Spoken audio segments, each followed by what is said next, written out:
You are listening to the Savage FINcast, episode 47, Babies in Hell. Chicago. A criminal mastermind called Overlord held our city in his terrifying grip. Ordinary cops were losing the battle against Overlord's super freaks and mutants. Then, a miracle happened. When I found him, he had no memory of his past. I helped him find an identity and a life. Now we have a fighting chance. Now we have the Dragon.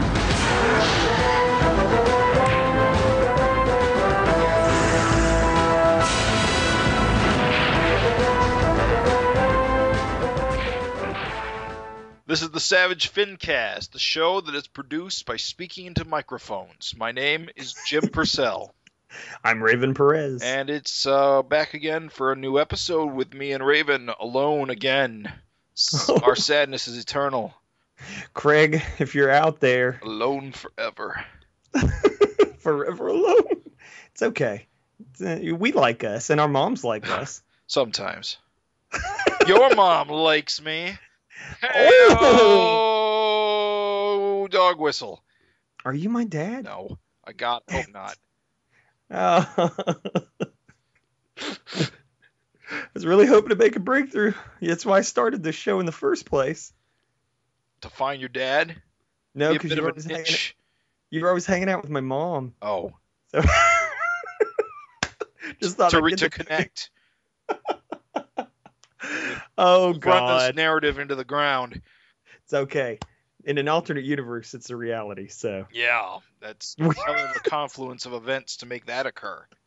So I think, shall we, with what few listeners remain, shall we dip into some news? Can I just say we got a meaty episode? Yeah, we got a lot to talk about. The problem is we had a Spawn issue come out before the Savage Dragon issue. So then the Savage Dragon issue came out, and since then the next Spawn issue's come out. So we got a bit to talk about.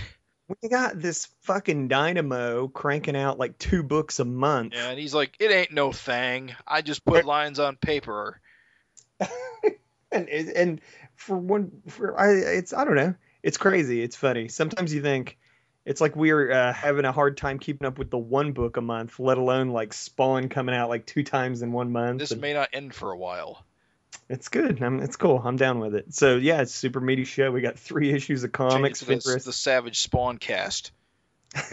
I was thinking we could if we play our cards right, I could see a Jim Purcell McFarlane toy. We should ride this Spawn wave and grab their fan base while we can. He did discuss the new movie recently. Which new movie? Spawn. Spawn's getting a new movie? Sure. Really? Am I dipping into news? I'm not. I haven't heard this news. Oh my God. Yeah, I guess it was trending actually on Facebook today. McFarlane's giving it the treatment, and it's apparently a thing that's gonna happen. And yeah, any details at all, or is it still like he's just pushing it in Hollywood somewhere? Like, is it gonna be animated, live action, that sort of thing? I would imagine that probably it's going to be live action CG, but I have no idea. I do know that when you're saying like Spawn movie, seeing as how like the animated stuff tended to be on just TV. Yeah. Like, Sam and Twitch and all that good stuff. Mm. I mean, I guess this has to be a movie. So the time's right for a new movie. Sam and Twitch had its own TV show? Didn't it? Did I just say a lie? You may be correct because I have vague memories of such. But I've never seen it, and I have never heard reference to it. It's so rough. We need a Spawn head. Even if we just have I got a buddy that's a Spawn head. I thought even if it's just for a Finisode, I need to drag that Spawn head in on here. Yeah, answer all of our questions. Like, where's the baby? Yeah, whose baby is that? What's up with that? What's going on? I want to know where'd that big boot come from. And thank God it's gone. Gauntlet. When did you get the sword? Where'd the Spawn tongue come from? I mean, the Venom tongue come from? Venom mouth. I don't know. Yeah. These are things I want to know. I imagine if you go back to Resurrection, it makes more sense. I'm okay not It's only knowing like, it, but fortunately, it's only like 6 issues behind, in front of the Erik Larsen arc, so it's not too hard to get caught up. It's just I don't really want to. I'll tell you what, let's do this. If you're out there and you're a spawn head and you want to come on and get your brain picked a bit, we would love to have you. If it's not for a FINcast proper, we'll do a Finisode, we'll do something quick and small, whatever. But it would be fun to just pick a spawn head's brain for a Is that minute. what they're known as? Spawn heads? No, I'm just Oh, we got like fin it would be heads, like spawners, spawnees, spoon. spams. I don't know. I don't know what would you call the spawns. Spawns. I guess it would just Legion? be spawns. Spawns for spawn. Pawns. If you know what Spawn fans are called, please write us at savagefincast@gmail.com. What is a spawn fan? Where do they live? What do they like? Probably changing the swords mostly. You know, this is terrible because it's like, like if a Spawn fan ever like wandered our way, I guess I'll listen to this. They're probably like, God damn. Just like spitting in their mouth. Ah, can't stand their ignorance. Yeah. Willful ignorance. So let's get into our real news. Real news. Sorry for the fakes. Sorry for the Spawn fake news. It was real. It was trending on Facebook. I just didn't have a chance to get it. We'll talk about it when more details come out. Take it away with Article A. Article A is Ant invades Spawn and Savage Dragon with not so much unexpected, but surprising appearance of a predominant appearance of Ant. On the covers of Spawn 265, 266, and Savage Dragon 216, Ant is featured predominantly, and this is going to be her major reintroduction by Erik. Mm-hmm. Erik has stated on Facebook that the character introduced here will then be ready for her own title, of which there is no timeline for, because let's hope it actually leads to something, but and doesn't just get left hanging. But I find it fascinating that her first reappearance will be in the Spawn book, by order of covers. I love it. And then she's going to make an appearance in Dragon. Well, you got to think. I mean, let's do a little tiny bit of detective work. I mean, you see Spawn and Ant in a sewer, and then Malcolm and Ant both in the sewer, and Malcolm and Ant also in a sewer. So yeah, so to me it says there's a little bit of an unofficial crossover there where Ant's story is basically across the two books. Yeah, it might. And then I wonder if there'll be like independent appearances or like direct continuation. I would love a direct continuation. Yeah. Wouldn't you? I mean, that would be awesome. If the timing's right, that would be the best. Like if both those books hit, I'm reading them both anyway. Just read like one giant Ant story. Yeah. And then of course on the cover of 266, Malcolm, Spawn, and Ant are on the cover. So it all would kind of come together in that issue. I gotta say, I am fucking jazzed for this Ant. How you feeling? I'm still sort of lukewarm, indifferent about it. I mean, I don't have any opinion on Ant whatsoever. Me either. But I'm not even sure if I like her look, like Erik seems to, as I just kind of see her as naked woman with carnage skin. I like her look. I really do like the costume. I don't know shit else about her. I mean, everything I've ever heard sounds like, huh. Yeah, apparently, like, the first arc, she was, like, the dream character of a girl, and, like, that was Eric's problem with it, is that there weren't any stakes because it was all in her dreams. I have no idea how she was, like, reinvented for the next series, because I know she kind of was retooled. Uh-huh. But I have no idea what the circumstances there were. I kind of want to see her as, like, a Shazam-type character, where she's a little girl who becomes this Ant character. Oof, not me. No? Because here's the thing. Oh, shit, because that's like Mighty Man, ain't it? Well, not only that, but I don't know why it works different for the boy, where the little boy becomes the big muscly man and it's okay. Yeah. But if a little girl becomes like a sexy, like, woman character, it's just weird to me. Well, not if she's actually got, like, gross carapace. Oh, really? It's not a costume. That's like her skin. That's her. Oh, I thought it was like. I don't know. I don't know. Okay. That's what I'm saying. Okay, I know this is gonna sound hilarious, but almost everything I know about Ant is just these really gratuitous ass shots. Yeah, it's mostly ass. Ass. It's like she's like the original ass character, which is cool. I'm okay with that. But it's like it's funny because like to think of a kid being like Shazam, wow, look at my ass. It's like it's just so I don't know. It doesn't. It's weird to me because we would have to, I guess, fundamentally change. I know this sounds weird from someone who's so okay with sexiness because I'm super okay with it, but I'm saying to me, Ant is just an inherently sexy character. You don't think Captain Marvel has a big anaconda in his pants? I mean, he might, but again, you got a baby becoming Mr. Cat. Ant. Oh, I don't know. You're blowing my mind, Purcell. You're blowing. You wipe my mind with the anaconda in his pants bullshit. It's weird to me. I hope the character goes another direction. I hope she's just that like almost like Witchblade, where she's an adult, she's a normal person, and like the ant powers are a thing she can, I don't know, put on, summon, access, whatever. You want it to be magical? It doesn't have to be magical, but it could be, something along those lines. I don't know. Like I said, I don't have enough background on her to make even a guesstimate of what her actual origin is. Okay. I'm just doing like theory crafted in my head if I was doing it. Oh. You know what I think is awesome is Ant would actually be the third African-American character that Eric's working on, if you count Al Simmons. Oh, good point. I had not realized that was a factor.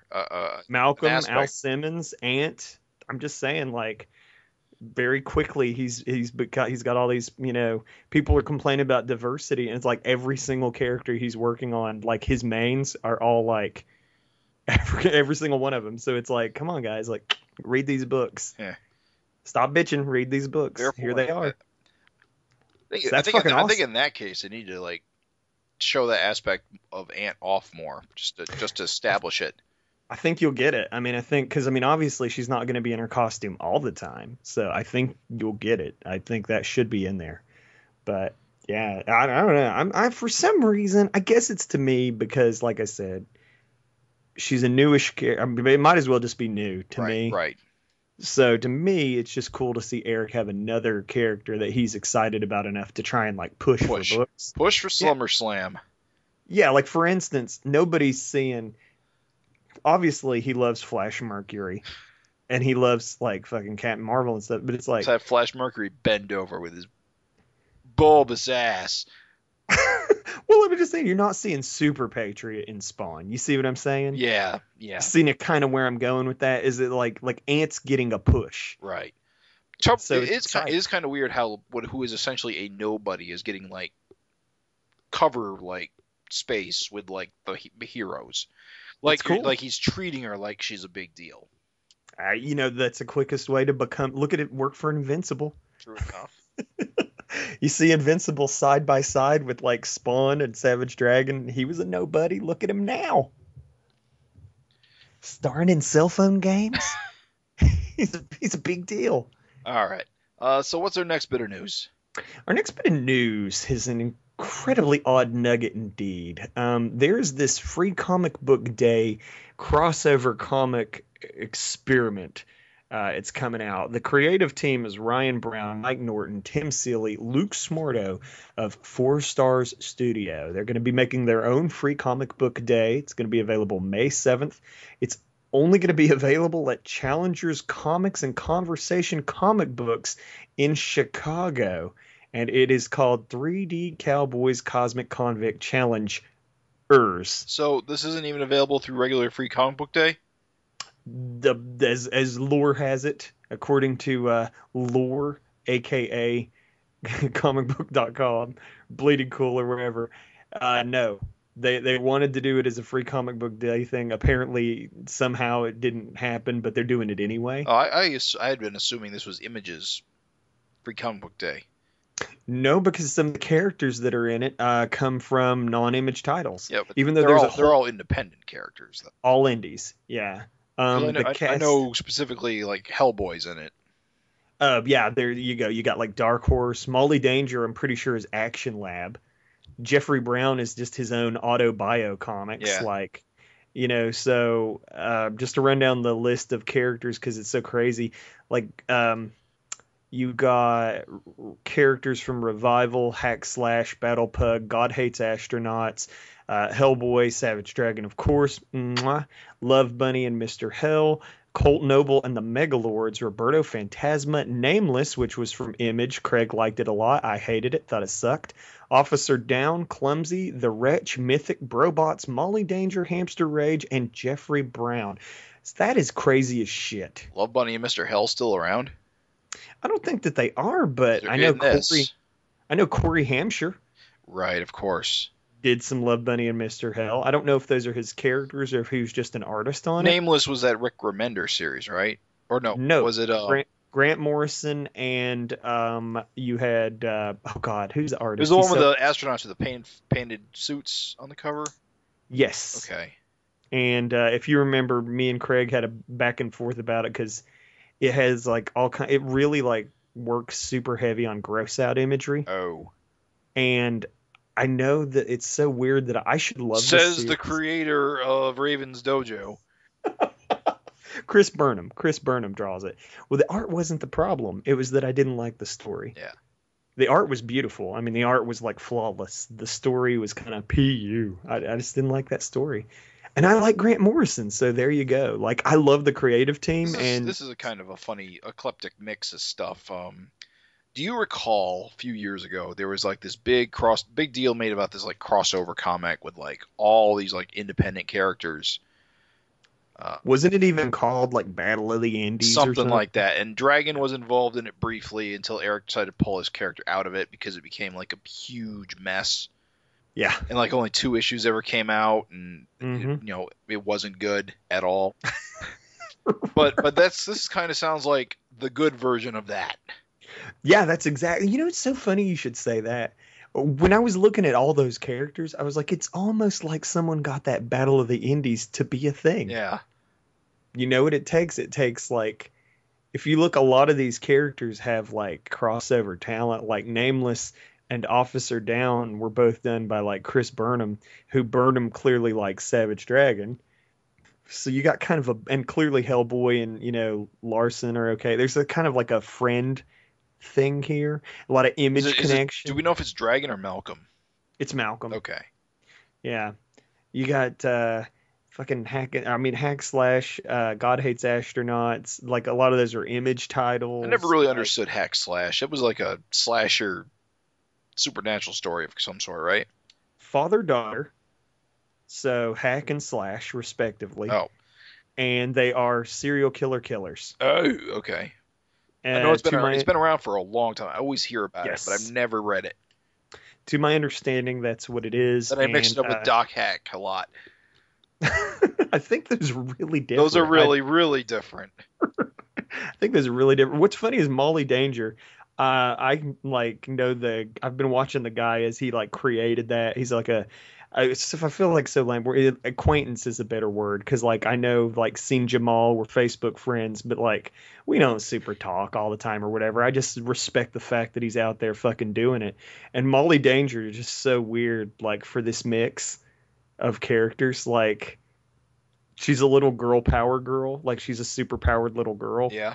And she's meant to be like inspiring for little girls, like to be a positive like hero role model. It's just so different than all the other characters. Like you've got Nameless where like they're going on a meteorite and like having hallucinations that like they're rotting alive and getting eaten by cannibals, and then there's Molly Danger. It's so weird. I like it. I'm excited. If I can get my hands on this damn thing, I'd love to. It'll be an interesting book to get a look at if it ever becomes available. And there's some preview art out there, and you can see Malcolm and Hellboy fused at the shoulder. Which is weird for a lot of reasons. And awesome. Because the last time I checked, Hellboy's still in hell. There was the one Savage FINcast listener who told me, he was like, God Hates Astronauts is just pure insanity. He's like, it's absolute comedy gold. Like, so. Oh, God Hates Astronauts? Yeah, it's got like a... I think I read the first issue. It's got like a whole thing about gods, like gods from no, you know what? I can't tell you what it's about because it's been a long. Oh, I just realized Battle Pug's involved in this. I love Battle Pug. Battle Pug is an incredibly popular comic. I've not read it, but the art is gorgeous. It is. It's like Conan the Barbarian riding a giant pug. That is the quickest way to explain it.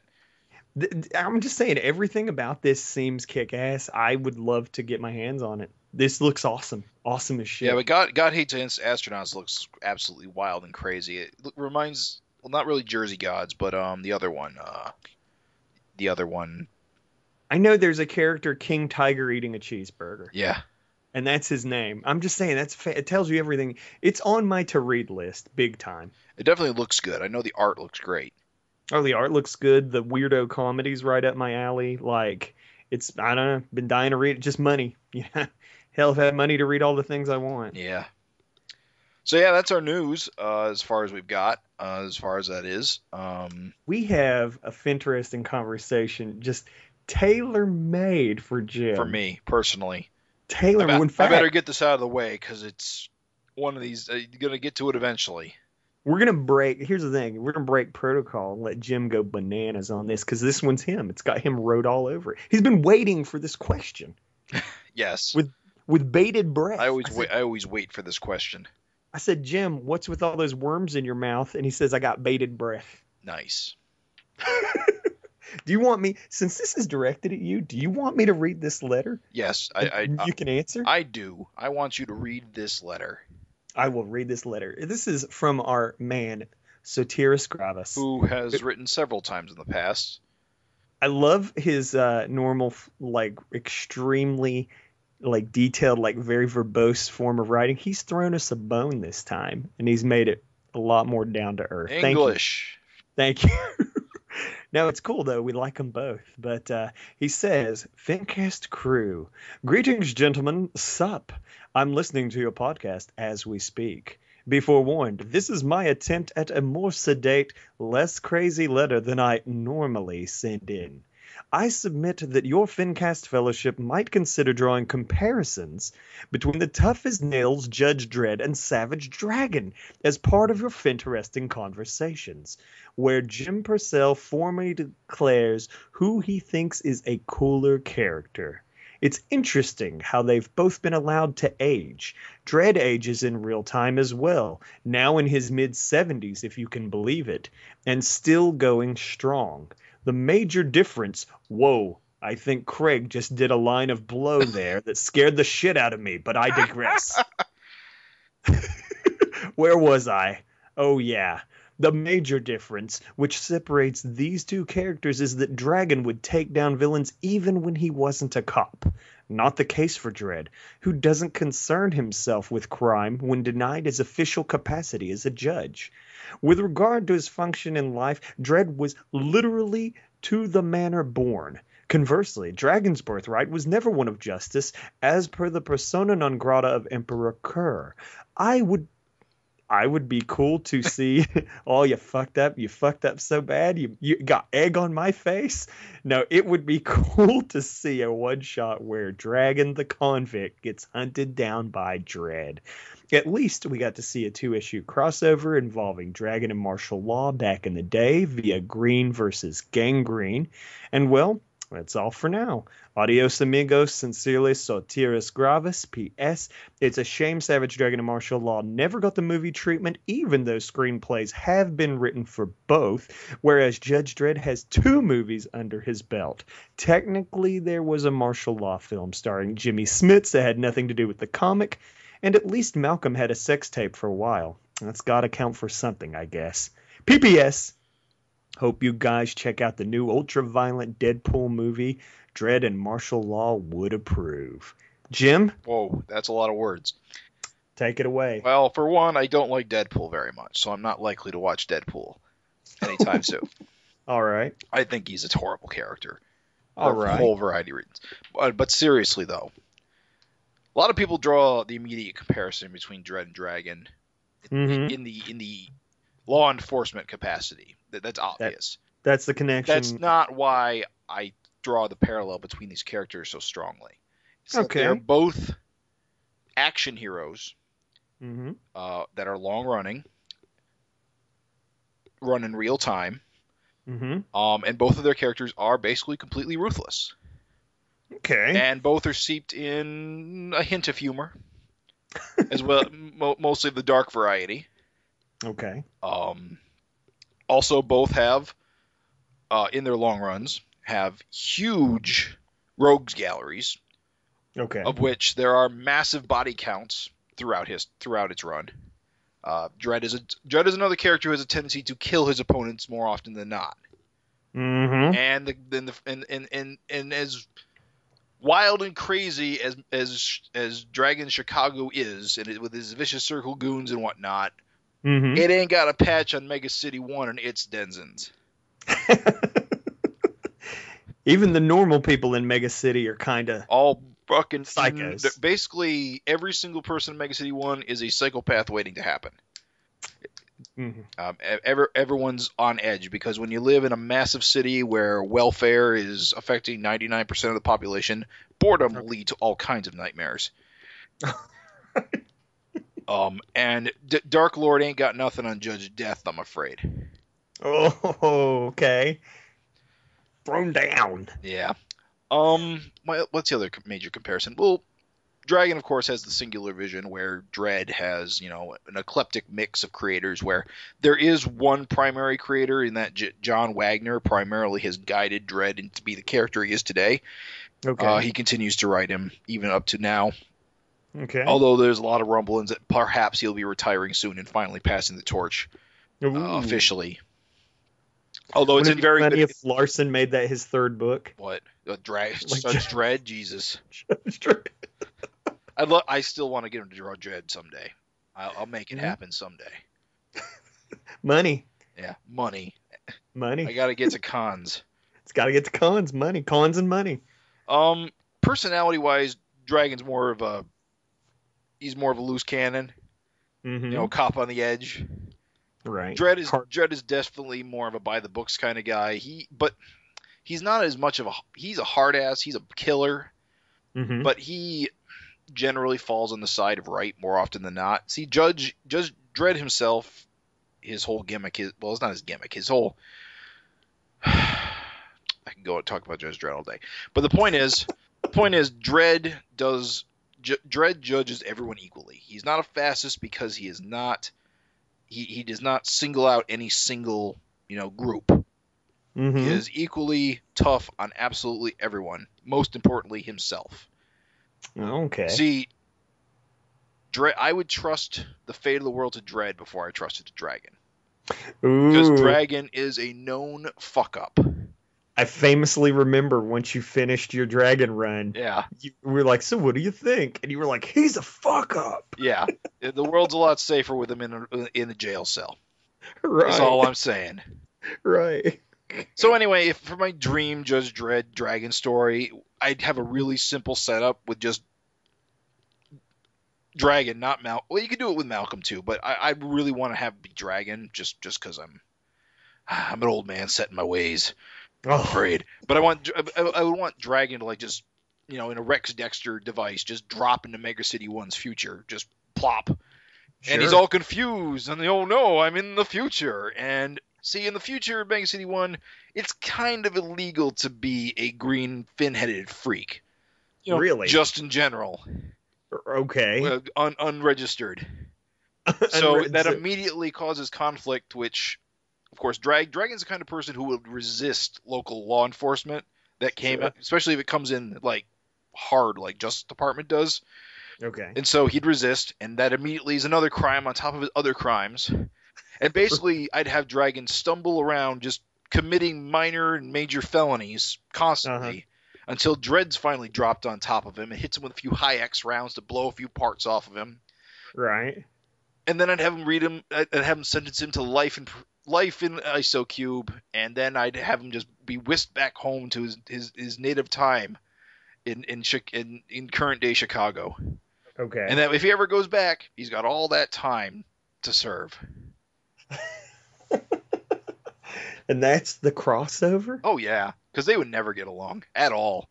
There'd never be. They'd never team up. Dredd could not handle what Dragon is. He's too spontaneous. Is this your movie treatment? As per his more of question? an 8-page backup. Okay.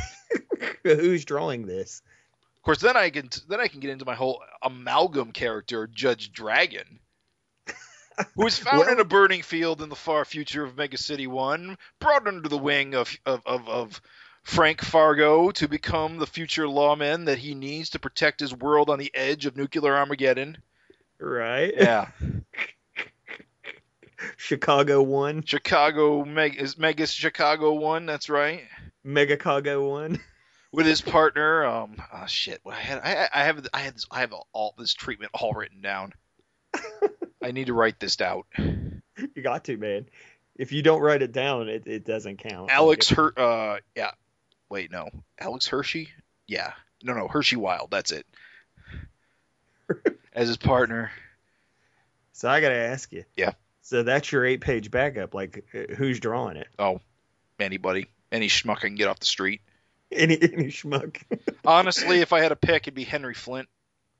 So I gotta drag you into these questions, to these FINteresting questions. Who's the cooler character? Who's cooler? Dredd. Oh yeah, Dredd. Dredd's cooler. Honestly, Dredd's cooler. Dredd's cooler for. Sell it. Sell it to me. He's got a. I don't want to say he has a slicker look because Dragon's pretty classic too, but he's got such a 70s badass like leather and shoulder pads and a big shit fucking about badge. Is he from the 70s? Is Judge Dredd that old? Fuck yeah. Oh God, 2008 I had no idea. is celebrating its 40th anniversary this year, and I knew 2000 AD was old, but I didn't know he was appeared in issue number 2. Wow. Yeah. I mean, that's what Solaris was saying. Gravis was saying here is that Judge Dredd is, when he started out, he was like 30 years old, and now 40 years later, he's literally 70 years old. But in the future, that's like the new 40. So it's cool. So you age slow because of all the future. Because future tech. He's got robot eyes now. Most of his, yeah, he gets patched up an awful lot. And they have like rejuvenation machines and shit. Because it's the future. Yeah, it's fine. I mean, if I can buy a gun with rounds that you can voice command, I can buy that. Yeah, he's got all that stuff. No, I think Dredd's just cool in a 70s sci-fi way. That Dragon's cool in like a 70s superhero way, but I just kind of slide more to the sci-fi end of the spectrum when I have a choice. It's cool, baby. I ain't gonna hate. The other thing he said, so, you know, he wanted to know who you thought was cooler. And the other thing he really wanted to know was that, you know, film treatment. Oh, yeah. So, like, a film crossover, like, how would you ever see? I mean, because the thing is, untenable, impossible. You'd never get. It could never happen. It'd be so difficult. Dragon and Dredd would both need to be, like, huge movie stars at this point.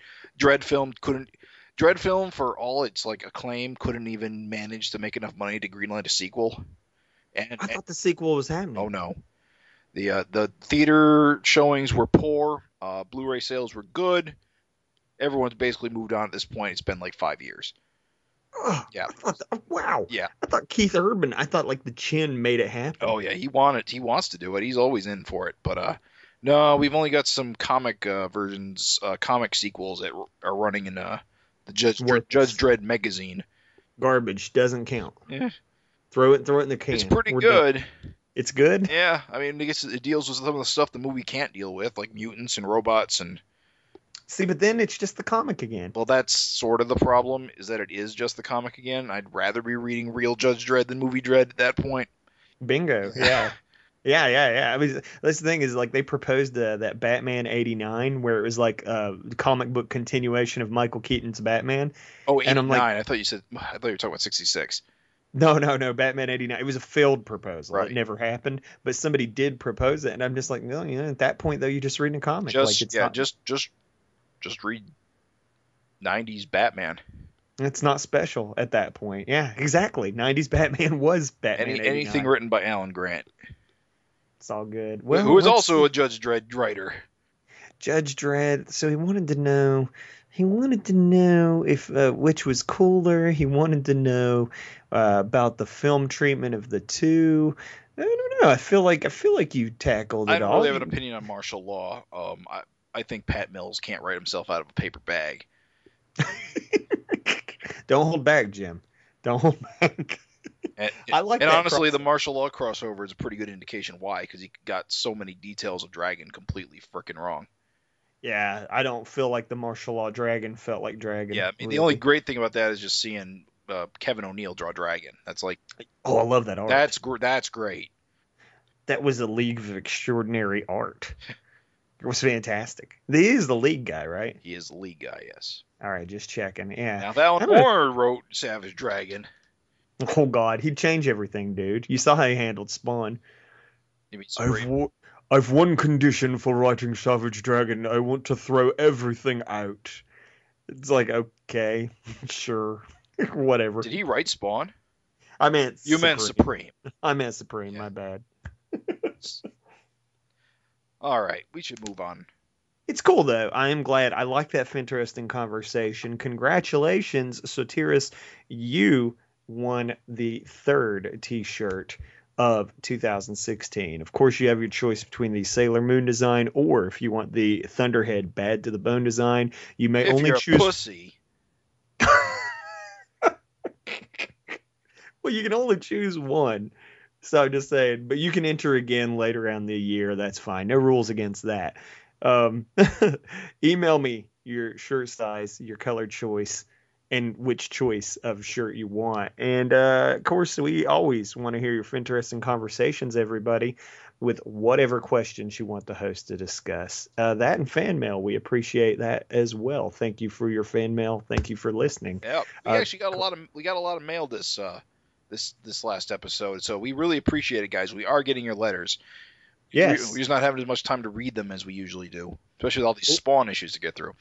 If it wasn't a 3-issue FINcast, we might do like another topic and just do like 2 shirts or something. But like it is just like the craziest cram-packed thing. Just, send us your topics and your fan mail to savagefincast@gmail.com. We will hopefully work you into the show. Just because you don't get used, don't consider yourself, defeated or out. Try again, try a different topic. I mean, we might even use your topic that you sent a month ago later down the road. So I heard somebody tell me, they were like, oh, I give up. I sent the one. It's like, don't send one. Send more than one. Send whatever. Just send more. So, yeah, awesome sausage. I guess, are we going to jump in on the Spawns and then work our way up to Savage Dragon 212? Yeah, let's breeze through these Spawn issues real quick. Because this what is this? 260. 260 and 261. 260 and 261. 260 came out like 2 months ago, so we should probably bang through that real quick. Yeah, and honestly, these are action-packed, so there's not a shit ton to say because they're action-heavy, plot-thin, which is fine. And we're going to just blow through them real quick. So part 260 is part 2 of Satan Saga Wars, so like the halfway mark. That's the one with Spawn and Al Simmons and Wanda on the cover, where he's saying, don't die. So what I found interesting is that all of the questions we had with clarity as to who was the henchman and who was Satan completely cleared answered. Up, yeah. Completely answered. This sequence here could not have made it any more clear. So no Thunderhead moments, no Fountainhead moments for you and me, Jim. We got them. I think we finally figured it out by the end. But I think we did determine that his henchman does look a lot cooler. Oh, much cooler. Satan's a shapeshifter. Yeah, he definitely didn't have all these bone accoutrements when he was big. He even like throughout this entire thing, like he continues even into 261, like he continues to change size and shape. Like he's not bound to one size or even appearance. But the henchman there always has the same look and always has the same speech bubble. Right. And that's your easiest way. Again, not a ton of stuff to say. This 2-page spread of him blasting the devil away is the bomb. All the action in this is just on point as shit. Oh, yeah. I'm loving the team up. Fucking, like what I will say, again, we're just sort of, and apologies, we're just sort of blasting through this. But their decision to bone in hell. Not the best. Absolutely bonkers. Poor timing. You got to give it to Al. I hate to be this way. Hate to get personal, Finn fans, but I doubt I could get the boner to, own her down in hell. Yeah, that cape hopefully makes those sharp rocks softer. Yeah. Before, of course, that happens, you get to look at Satan's minions there. Greed, I gotta deceit. say, I like the design on Lust. I think she's got an interesting thing going on with like half her face blown off and her big claw hand. Yeah. I think because it was funny because she looks so different than the other dudes. Yeah, the like, other ones are just kind of like dudes. You got the Damonite looking dude, and then here's just this chick in like a plaid skirt. I don't know, it's cool. It is a cool look. I like all these. I feel like Deceit looks a bit like the Disturbed dude, the dude from the cover of the Disturbed albums. Oh yeah, I get what you're saying. Yeah, the album. Yeah. Like if he had just had that big ass grin, it'd be like, there you go. No, this is cool though. I love all the little details. Like if you look like that panel of them walking, like they're walking on a carpet of like people. Like there's just like skulls and faces and rib cages and shit. It's awesome. This is an awesome issue. All this hell stuff. I mean, I know he said he was tired of it and couldn't wait till they got out of hell, but all this. Erik said that? Yeah. He was like, oh, this has been fun and everything, but I can't wait till we're not in hell anymore. And I was like, God, it's fucking kicking ass considering that, I don't know, it's good. When the chains are eviscerating Deceit, yeah. Isn't that cool? Isn't that so awesome? And it's great because they're kind of being used as like a sentry. Like, yeah. Like autonomous. Don't you wish you had those chains when you were getting it on? Might make things a bit awkward. Just, Shred. Hey, what are you guys doing? What do you think he wanted? Like, why would he even say Simmons? It's like, dude, just blast him. You imbecile. Well, I think he was. That's why his hand got on fire. He was going to blast him, and then he got choked to death and ripped in half. It's good, though. I gotta admit, I'm not super up on my Spawn stuff, so I'm not sure when, Al's talking about being gone and leaving Earth. And the note I think says, that's when he was, quote-unquote, dead? Yeah, it says when Al killed himself, which, if you remember, for Savage Dragon fans, remember when Shadowhawk had the ability to summon? Yeah. And then when he summons, kept accidentally bringing the Image United group together, and like the last time he did, everyone was fucked up somehow. Yeah, and fucking Al Simmons was dead. Like Invincible was in the wrong costume. Dragon didn't have any arms. Witchblade was in her work clothes, and Al Simmons was just a corpse. Yeah, because he'd killed himself, I guess. And that was the thing, is when he showed up dead. I mean, obviously you don't have to know everything, but it is just funny, even what little we know, as Savage Dragon fans. Like, it is funny to get that little tie over, just, oh, okay, he killed himself. I didn't know why he was dead, but I guess he, killed himself. Well, I knew there was a new Spawn running around because Image United was going on at the time, and the big deal was they were using that new Spawn. So I figured when the corpse showed up, it was just, oh, that's what happened to the first Spawn. But I guess if you're going to talk about plot, that's when they got Wanda, is when Al was gone. So they got one, and that's pretty much the end. I mean, that's the end of the issue. So, I mean, that's bam, 260 down the hatch. Like I said, it's actiony. It's cool. It just flows. It's a fast read. Yeah. I'm cool with it.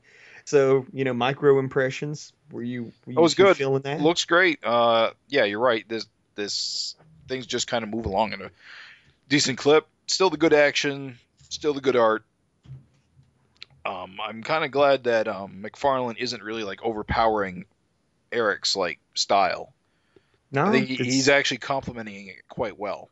Oh, the combination is just fantastic. Like you said, you're absolutely getting Larsen in there big time, but I don't know, just the little embellishments he brings to it are good. Like that just before they get it on, that faraway shot, Al's looking really, really Erik Larsen shorthand. Yeah, exactly. Oh, but isn't it great? Just that little just him and Wanda standing there with the cape all wrapped around and stuff. Yeah, it's good. It's good. It is. It's very a pick and choose. Like the close up, like that's all McFarlane. Like that like Al Simmons on the left. Yeah. When like Wanda, that's all McFarlane. Is But it? then like you said, oh yeah, just like the face. Like look at Is the he the like one who face. does like the doe eyes? Oh The, yeah, yeah, the like the really like bright eyes. yeah. He's always had that look. Like his those McFarlane ladies. They always have the big like doe eyes. Yeah, I think I've always thought. But I don't know, dude. It's good. Like the little demons in the background, but then like the dude getting shredded up by the chains, like that's just fucking wicked as shit. Oh, it's good. It's pleased. I'm very pleased. Still think the colorist might be putting a little bit too much blood splatter on. You think? Yeah. I'm a huge fan, as you know. I mean, it definitely looks like good, but I just think it. I don't know. It's just kind of distracting. It's just it's not part of the line art, so it just kind of feels like they just threw it on there because I don't know. It is interesting the contrast because if you remember, Savage Dragon was had a lot of rendering that was going over the line art and stuff. Yeah. And so like this is like the first time we've seen Erik's work like with a ton of like coloring effects like over the line work and stuff since he told Nikos to sort of dial it back. Yeah. So it is kind of interesting to see like FCO is like going bananas with like little embers. Do you have a print copy? I do. One thing I really kind of like that I think might be being caused by the backlight of my digital copy is the lava all looks really bright. It looks fantastic in print too. Yeah, it looks so good. It looks whatever digital coloring techniques they're using. It really makes the scenery pop and gives everything a really like consistent light source. I have no doubt that the lights look more vibrant on your tablet and stuff, but it looks really damn good in print. This FCO was doing Invincible before he moved over to Spawn and stuff. Oh, okay, I can sort of see that. Yeah, so if you remember, like he is from the moment like I first started reading my Invincible, he has always been able to just like do coloring that is like fucking absolutely intense and super vibrant. He might have done that period I didn't care for the coloring on, but I think it works here. Because Invincible went through a period where everything was all friggin' shiny. And maybe it was him. I don't know. I know that this is his thing, like lots and lots and lots. You like what little coloring I do, I can tell you that like this is labor intense. Oh, I can imagine. This looks like as much work as inking and penciling. It is. Like that's what I'm saying is like I can't imagine he isn't working every bit as hard as like just these effects, like all these damn effects, like all the little embers and like there's a little effect like okay, flip to the one where Spawn it's post sex and they're flying away from the like where he's had sex and like you've got the color holds over it's on the left hand page. Yeah. And like Spawn's flying and he's holding Wanda like that you have to go in and put color over that line work to push it into the distance. Yeah. It's like a color hold they call it, I guess. And it's just that stuff's hard. It's really like there's so much going on. Like I don't know. It's a third team member. This is absolutely a 3-man effort. Like this is bananas. It's good. I'm super. Yeah, it's awesome. So moving on real quick to 261. Yes, part 3 of 4. Part 3 of 4. It's actually surprising how short this is going to end up being. Yeah. Just considering what's happening. I mean, I'm pretty sure that he hasn't fought the devil not once. So you'd have thought they would have, made a bigger to-do about it. But yeah, in and out of hell in 4 issues. Well, to be fair, Erik is kind of a brief sort of writer, and actually a 4-issue story arc is pretty big for him. Yeah, that is eating up like what, a third of your year. So yeah, that is pretty huge. This opens with, I mean, oh my God, you guys talk about like things that look good. This Let Her Go, just the colors on the blast, it's bananas. Just like all the colors and like all that vibrant effects, like and stuff. It's fantastic. There needs to be some like posters of some of this shit. Yeah, that'd make for a good poster. Like an awesome poster, dude. I just kind of like how what is he? Greed fries. Oh, completely. Just bones. You thought some of these guys were going to be more badass, and I guess we're learning that Lust here. Lust is probably her design is the most interesting. So clearly she's going to live to return someday. She had a past too, apparently. Again, we aren't super amazing Spawn fans, so. So she's not new. Not new, but the arm is new. The whole, like, she's like, oh, I got this new arm after what you did. So it's cool because he's working in some history. Maybe he shot her in the face. Yeah, you got to think, it was because I was like, Lust, to have that, like, ugly hunk of face, it's kind of counter. Yeah, clearly she's been shot through the eye, so if Al Simmons did it, then it would make sense. Shot through the eye, hand ripped off, and replaced. Yeah, I love that he just gets blasted into bones. Just the hands holding on to Wanda's arms. This is awesome. This double page spread. Holy shit, dude. It took me a second to realize Spawn got squished under there. They don't, but I do. With all his tongues, all the crazy tongues. Like, so awesome, man. I'm telling you, this stuff is freaking sick. All the little demons. I don't know. This is just... I'm saying, like, when you're reading this... I would love to know what Spawn longtime readers, because I don't know. Like when I think of Spawn, I don't think of like big like 2-page splash.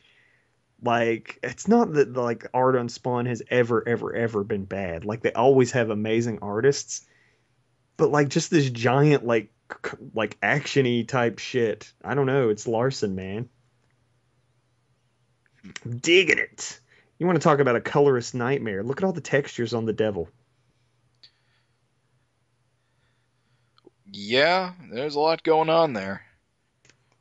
There's like the gag of him punching him, and then like Spawn goes up his arm, it comes out of like a zit, like pops out. Like I don't know. It's funny. It's funny. It's that kind of funny Savage Dragon-y type violence, like when he spits a dime through a guy's forehead. Right. I mean, yeah. I mean, you got to squish him with your hand. These guys made of knives. What are you expecting? what were you thinking there? Come on, Satan. Get it together. He's gone. Is this a trick? Probably. He lifts his hand. God, this guy is the leader of hell. I mean, just because you're the boss doesn't mean you're... I think that's sort of why I'm disappointed in this Satan, because he really is just like a big, brawny, dumb guy. He doesn't seem that impressive to me. You don't think he's awesome? Like, I love all this shape changer shit. I mean, that's cool, but there's nothing really like slick about him. I think it's just put him in a suit. I would say I've liked it, but I get where you're coming from. Like, he doesn't come across as a character, does he? No, he honestly just feels like another like denizen of hell that Spawn has been ripping through this whole time. Which is kind of why I liked Flameface a lot more. Yeah, I will say that Hinch guy with the Damonite look kind of just comes off as more of a character, doesn't he? Speaking of which, he finds the thing they didn't want them to find. It's the one thing they didn't want to happen. I just have to say, as someone who wasn't reading, I have to say that didn't like hit me with any kind of a dun dun dun. So maybe that's a nod for Spawn fans, which is fine. I don't know what the deal is. It's obviously Wanda's baby, but I don't think it's Al's.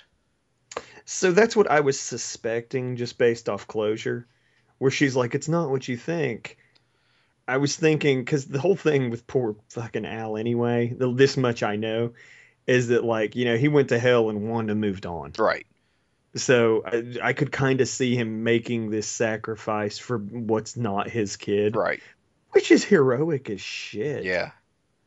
Anyway, because I'd be like, I don't give a shit. I ain't raising no other man's baby. Keeping my sweet ass suit. Yeah. I'm not a heroic sort. I do like all these like Hydra-looking faces coming out of Satan here. Yeah, That's pretty cool. all of this. I'm just saying, like, I know that we've been saying a lot. Oh, the visuals. Oh, the Oh, they're visuals. sweet. They're cool. Just put us on a soundboard. just push a button. The praise button. Push the praise button. No. I'm just like all the shape shifting. It's sweet. It's sweet ass. I like just the visuals. Like the devil turning into all these like different types of forms and stuff. I don't know. It's kick ass. And I like the idea that even though these demons and stuff are just getting their ass kicked like incredibly easy, like decapitated by chain, like what a lame way to go. You got to feel like, how can you feel good about your life, your afterlife, if that's how you went? Yeah, Spawn's chain killed me. But, nah, man, it's good. It's a visual Did feast. he just kill Satan? I mean, in a green blurch? That's the thing. Is so okay when. And we'll just jump straight to the end because we kind of like popped the cherry on it anyway. When the unborn baby, when the unborn child shows up, like, and again, I don't know what the hell the baby was doing in hell. Who knows? I mean, whatever. It doesn't super matter why the baby was buried. I guess maybe in what we thought was a sex scene, they hid the baby. Shit, I don't know. I think she hid it when she was. Remember when she was running away? Oh, at the beginning. I think she gotcha. came to hell with it because they both died, and she didn't want the baby to suffer, so she hid the baby and made herself the target. Bingo, gotcha. Which makes sense. Doesn't make a lot of sense, but it's a explanation. Yeah, it works. Works for me. It's good enough. It's all I need. When Super Unibrow Horn Devil Satan shows up at the end, and he like cuts, Spawn the deal. Again, this last page, I don't know what in the hell is going on. I have no idea. Well, here's my theory. If you're ready for it, I'm ready. We were told that in order to leave hell, you have to make a sacrifice. Okay. Okay. And I think we're all assuming like Al's going to sacrifice himself to get Wanda out. Of course, now the baby's involved. So how do you get the baby and Wanda out? And this is, of course, based on what we know from covers coming up, is that he's losing his suit. So my assumption is he's going to sacrifice his suit to get them all out. Because the suit is a symbiote and alive, so therefore it can be sacrificed. Well, and he did say, give me the suit, and you, your child, and wife are free to go. Well, what I'm saying is he isn't going to give him the suit. He's going to destroy the suit. Oh, fuck. By sacrificing it to whatever force is required. Because I don't think he wants Satan to have this thing. We know Spawn ends up in a regular suit, an old symbiote. Like, he's in this super suit, this whole, 3-issue arc. He ends up in a regular Spawn suit. Right. So we know he loses a suit, one way or the other. And it's not like we've seen Wanda and a baby on the covers. No, we haven't. Of all these issues. So we have to assume. I mean, I know I hate to be this way, but when the whole forces of hell are after your wife and child, is there really any escape? Yes. Are you really? I'm saying, if he gets her out of hell, what? Are you gonna just live forever, Wanda? Probably. You gotta die sometime. Dart doesn't. Oh. I'll be very interested. I will say I've loved the action-y ride. I'm ready for story. I'm ready for story now. So we've seen Spawn just be an absolute bazonkers badass. I'm ready for story. I'm kind of good with what it is right now. I mean, you good with it, action? I don't know. I think you and Craig are a little harsh on what story is being presented here. Just because it's a sequence of action scenes doesn't mean there isn't any story progression happening. I think there's a lot going on here that especially that helps me as a new reader to acclimate to what Spawn is. Mm-hmm. And I think it does a pretty good job of it. All right. It isn't the action isn't mindless. The action drives the narrative. It drives purpose to the characters. Okay. I think it does a good job of that. Well, I'm not against it. I think Craig was dissatisfied with the last issue, not to not 260 obviously, but 259. Like he was dissatisfied. I've not felt dissatisfied. I mean, what there aren't a lot of plot threads going on. I mean, Yeah. honestly, this isn't any less story driven than a typical issue of Savage Dragon, in my opinion. What Savage Dragon has more of right now is a lot of plot lines. Right. Well, I guess that's what I'm saying is that I'm ready to let's get some plot lines going. Like I know that this is kind of wrapping up like business kind of to me. It's restarting a status quo. Bingo. Like it's getting rid of, like he's already said, like there won't be Venom Mouth, and I've not seen Sword 1 and Gauntlet's gone and Big Boot's gone. So clearly like he's getting it back to a more vulnerable Spawn. And here's a Spawn that can damn near kick the biggest badass in his books world. Like he's just like clowning the shit out of the devil this whole like story arc. Yeah, pretty much. So it's like, okay, where do you go from there? Like you got to tone it down. So I don't know. I'm excited for this arc. I haven't had a bad time. My God, it's been a visual feast the whole time. I don't feel a connection to Wanda. That's my fault as a new reader. Right. So I guess if Wanda is gone, and like I super don't give a shit about this baby. Like I just don't care. So it's like I care about Al Simmons. So, and we obviously know Spawn continues on in the book. So I guess I'm ready to see like what happens next. Yeah. Like post Satan War stuff. It's been amazing. I've loved all this action and shit, but I'm ready for the street level Spawn stuff. I don't know. I kind of like the souped up, super powered Spawn kicking everyone's ass. I'm actually afraid I may lose interest when he goes street level. Really? Yeah, I kind of like him like this. Really? I think, interesting. I don't know. It's hard to really explain. I just think that if he's like completely like stripped of all his power, it will be, I don't know, he'll have with less tools. I don't know. A regular Spawn suit is still real badass. Is it? Yeah. Oh, yeah. Regular Spawn was still like a total ass kicker. I would say, geez, it's hard to put him in terms of like power because he can still do the chainy capey stuff. Right. That's I think he's been doing that since the beginning. Fewer green blasts. Oh yeah, a whole lot. I don't know if Larsen's gonna go the route of your suit's constantly losing power. So like that kind of wasn't. I didn't super love that. Yeah, because it kind of really limits your character to what he can do at any given time. Yeah. Oh, very much. And then you inevitably have to solve the problem to continue the book. That is kind of why I didn't like it, because it was kind of like he could only do so much of what made him interesting in the first place, right. Like the green energy blast. And when he runs out, he's probably just gonna get more. I mean, yeah. I mean, that's the thing. So I really hope it doesn't go that way, because you're not going to significantly change your your title character. I will say that you will definitely see him be way less like. Basically, if I had to guess, compare it, he's like Superman right now. Yeah. And you're going to see him come down to like, I don't know, Martian Manhunter level. Like, yeah. Who's less powerful? Like Shazam. Like, he's still, regular Spawn is still a fucking badass. He's just not kicking the devil's ass all over the place. Like, that's just not the way it was. Like, regular lesser demons could give Spawn like a whole lot of trouble. I see. Well, we'll see how it goes. I mean, I'm on board for now, so. I'm down with it though. I'm still buying Spawn and loving Spawn, and it will be nice to see him in different locales than hell, like Erik wants. Because I don't know, being in this one place this whole time, all the caves and fire. I mean, that's cool, but not the whole time. I'm okay. I think that's it too. It's like we've seen him kick a shit ton of ass in hell. It's great. It's awesome.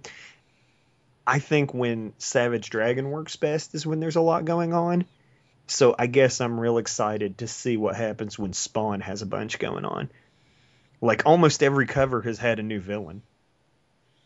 Of these, like you've got Ant, you've got that mummy with the mouth in his stomach. You've got like, I mean, just like I'm saying, like there's all these new covers with like all this new, looks like there's like almost a new villain. And, you know, I think Spawn's weakness is he doesn't have a super awesome rogues gallery. Yeah, I wouldn't know. I mean, just what little ones. I mean, I'm going He's off got of Clown and Bug.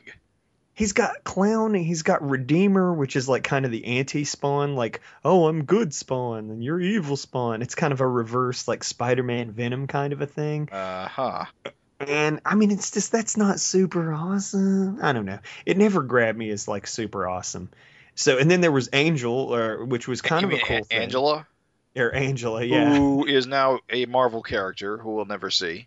Which is boned up. That's like the worst shit ever because she's absolutely a McFarlane character. Like she's like from heaven and hunts spawns.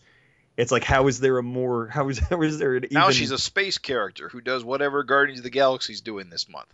That's so dumb. That's the dumbest shit ever.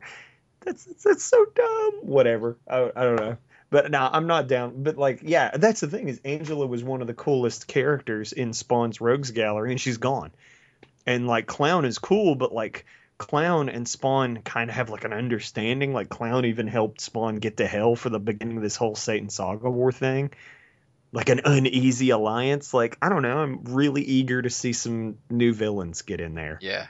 So, yeah, that's cool. I'm still stoked. I'm still super down. I love that we're getting this. So, I can't wait. I can't wait to see how you feel when the whole dust settles on this Satan Saga Wars and we get into the regular shit. All right, we've spent an awful lot of time talking about Spawn.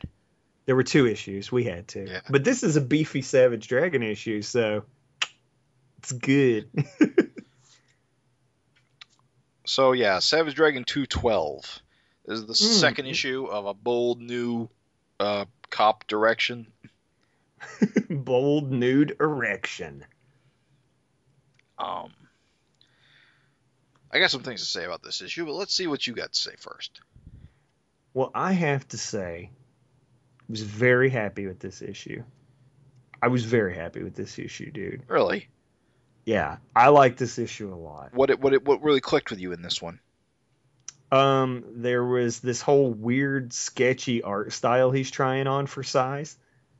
Like, it's just a little bit different than his normal thing, so it's kind of like, I don't know, I liked that. I always like when he fucks around with the art a bit. Really? I don't really see it. You don't? Not really. What exactly is drawing your eye? Well, I mean, I guess maybe, I don't know. It's like the whole, like, rendering the big, super thick, chunky lines.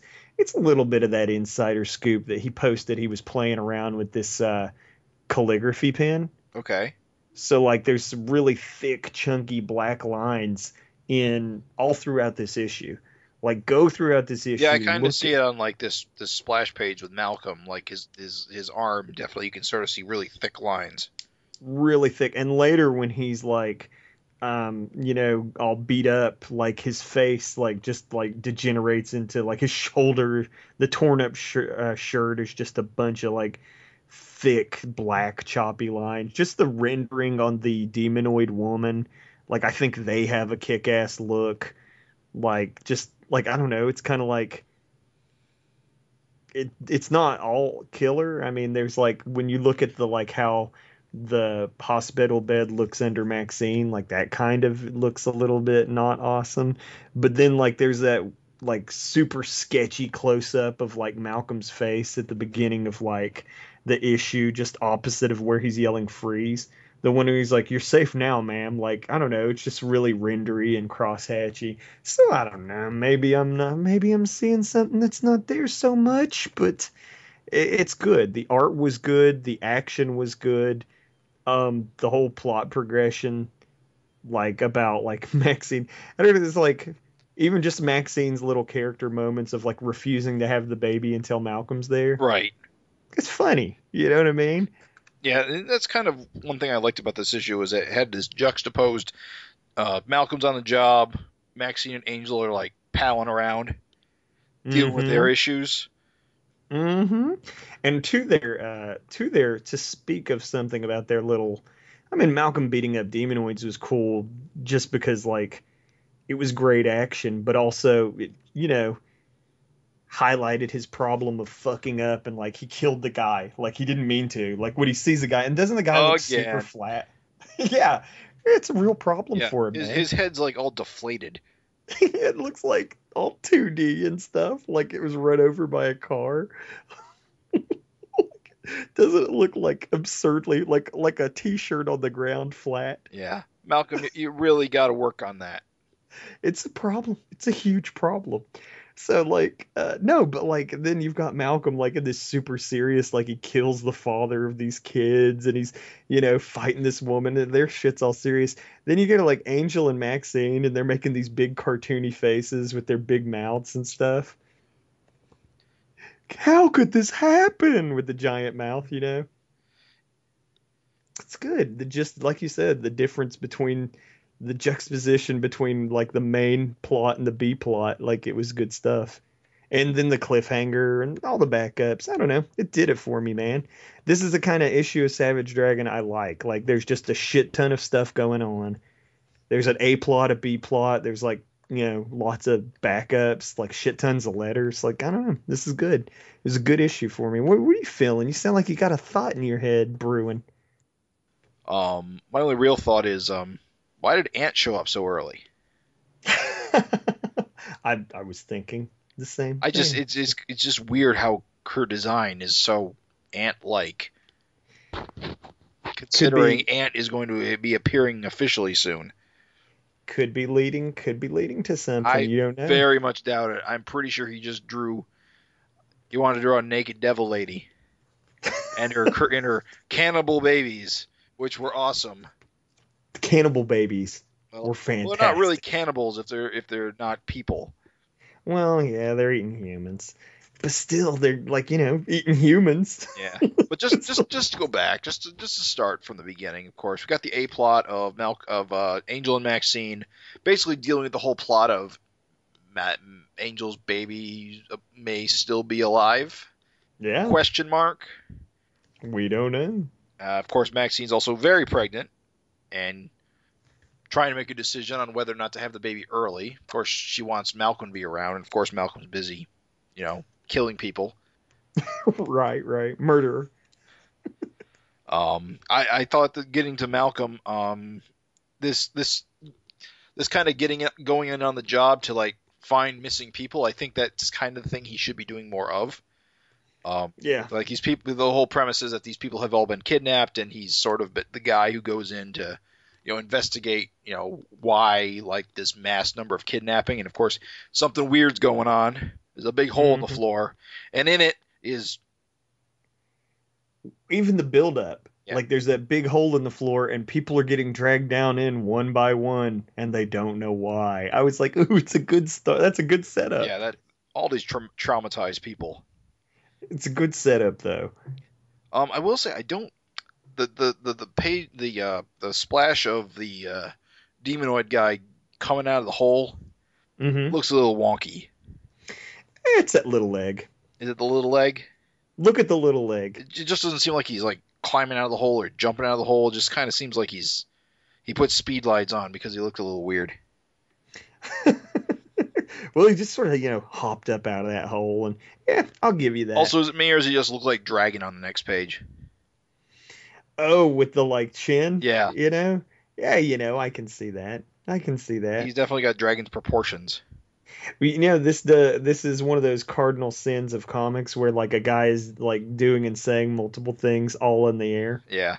Like without. You'll die for that, maggot. I'll kill you. He said, leaping out of the hole. Remember, Malcolm also says, "Whoa, whoa, says, die, maggot, die!" All in the air, all in the air. But I'm okay with it. I can forgive it. The little leg, I think the little leg is what's wonky. Otherwise, I think it's fine. Like you can see what I say. Like the big thing. Like this is okay. Like the art experiment that I'm talking about. You can see what I mean. Like when he's knocking him down the pit. Right. Like, look at the black. Oh, okay. All around. Yeah. They are quite. Oh, yeah. It's not really solid. He's making a lot of cross hatches. Yeah, just with big, thick black. Big, thick blobs. Okay. Yeah. I kind of see it now. Yeah. Like I like art experiment. So for me, if it's a little wonky here and there, whatever, it's cool. As long as it's more win than loss, I'm down with it. Which, for me, there's more win than loss. I like how Angel just kind of shouts, "I had an abortion" in the middle of a restaurant. Cyanide capsules. We'll take those cyanide capsules to go, please. Fountainhead was stealing dragons' babies. Can I just say, too? Oh, yeah, this confirms that they were dragon babies. And I love how they're calling them dragon babies in the book now. Well, I mean, can I just say, too, that, like, I feel like we are such dunderheads again. Okay. Because after we did the FINcast, I went back and reread the issue again. I always reread. I mean, Savage Dragon, I never read it once. Maybe that's why I just sort of blur through and sort of miss little details and stuff, because I'm going to reread it over and over. And I feel like it was incredibly obvious that those are Malcolm's kids with Tierra and Angel. Wait, what do you mean? Like, I feel like, how you're like, oh, dragon babies, it was after Tierra's baby and yours. I feel like Maxine and Malcolm have that conversation in their apartment. Yeah. And I feel like that really drives it home. Like, there shouldn't be any question that those are those babies. Those are you mean there's no question that those are Tierra and Angel's babies? Yeah. No, that's impossible. No, I feel like the conversation we never had resolution on that on the podcast. That we never talked about that cover. Did we talk? No, we talked about the uncolored version of the cover. Remember how the cover had all the babies coming down? I said, just wait till all those babies are colored in, and you'll realize there are many colored babies. And sure enough, colored version comes out, and there are many colored dragon babies. There are many colored dragon babies, but may I just add to that their conversation? Malcolm says he's like I said, you got to think of the conversation. Like, why are they even having this conversation? They're having the conversation, and he's like, I don't know why anybody would want to steal those babies anyway. They're just normal babies. And then the new pages that Erik added, Malcolm has a revelation where he's like, wait a minute. Oh my God. He realizes that they're not normal babies. Obviously, they don't want to steal normal babies. They want dragon babies. Well, I feel like this issue clearly tells us that Lorella got them back and they were just hers. I don't think it does. It does. But this villain called Fountainhead was stealing dragon babies, and Malcolm thought maybe he was after Tierra's and yours. Okay, Dragon thought that. Now let's see what the next page looks like. Is it true? Do you have my baby? Do you? I'm sorry, I don't quite understand what you're talking about. You are Dragon's adopted daughter. What foolishness, blah, blah, blah. I wasn't adopted, I just lived with them. Oh, no, they never got that far because Maxine's water broke. Yeah, they never cleared it up. It was never cleared up. So here's the thing. This is what I'm saying. This is what I believe the chain of events is. I believe that Fountainhead had the right babies. He had the chosen one babies. Okay. Because remember, they get thrown up there on the roof and they're not crying. Right. Which is weird. If they were normal babies, to be thrown that high, they would be upset. Malcolm's like, they're not crying or anything, huh? And he's like, I wonder why they'd be after these babies. Fountainhead steals the babies. Malcolm doesn't realize that they're not special, gives them back to be taken to Lorella. Now the special two babies, Tierra's and Angel's, are mixed in with all of Lorella's babies. You don't think they're like tracked or like numbered somehow?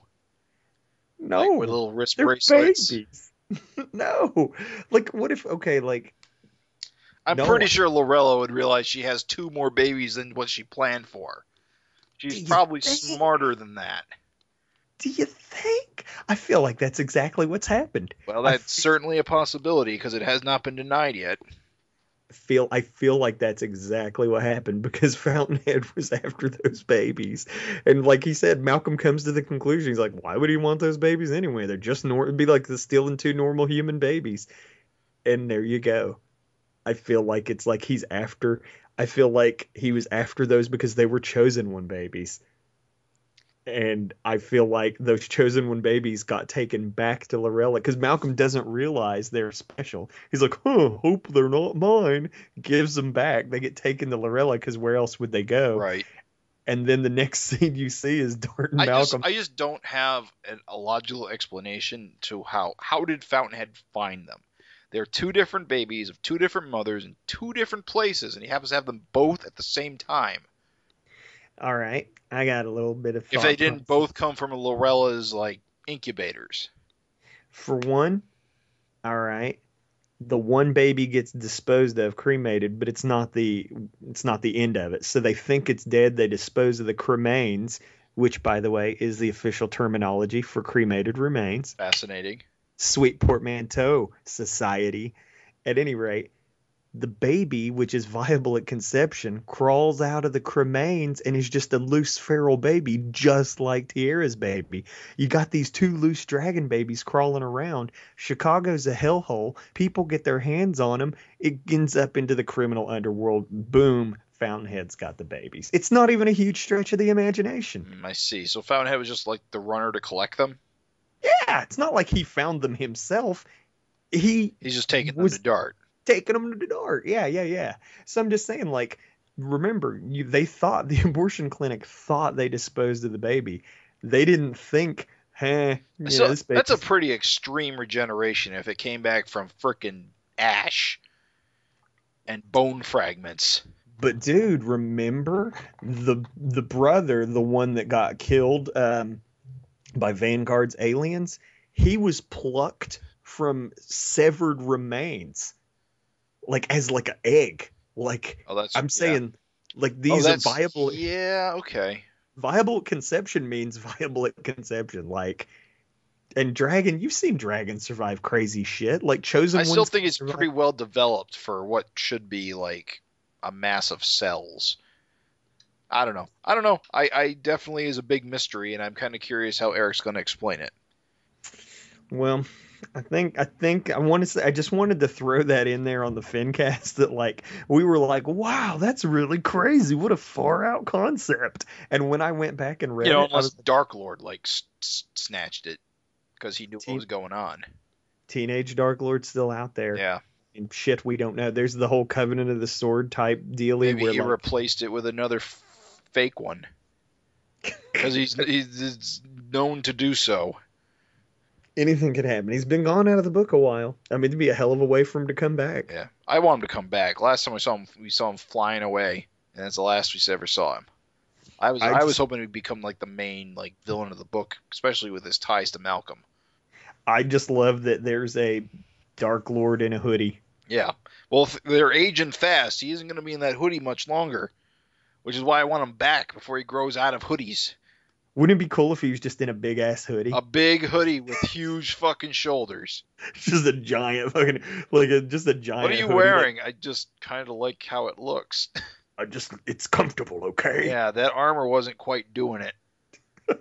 I mean, I'm okay with it. Look, my brains are exposed. It feels good in the rain. The hoodie keeps the rain off my brain in Spain. I'm okay with it. I'm cool. I don't know. I just wanted to bring that up while we were talking about that. I was like, oh, by the way, I don't feel like that was a big like shocker like we thought it was. I think you were intended to read Malcolm and Maxine's conversation as, yeah, no shit, dum-dums. That's what's going on. I think it was supposed to be subtler than that. Go back and read it, dear listeners. You tell us. You tell us what you think. Yeah. I just wanted to say that, Stefan put a link up where Mike over at Frontline did a review, and he thinks it's crystal clear and obvious. There's a fellow that does YouTube reviews of Savage Dragon on the regular, does a sweet job, longtime Savage Dragon fan. Much love to all Savage Dragon fans who get out there and spread the Finthusiasm. He said he thought it was crystal clear that was what was going on. Interesting. So I'm just saying, after rereading it, I was like, wow, I feel like we had another Fountainhead moment where we were like, where we were having our minds blown by something that was kind of obvious. It's a lot to chew on. Chew on that. Yeah. Like these hands, these babies seem to love. I just want to say, I know that we were talking about like just sort of breezy over the Malcolm Demonoid fight, but I like the idea that demonoids are not super affected by lightning and can puke fire and like can puke volcano and have like fire blasts.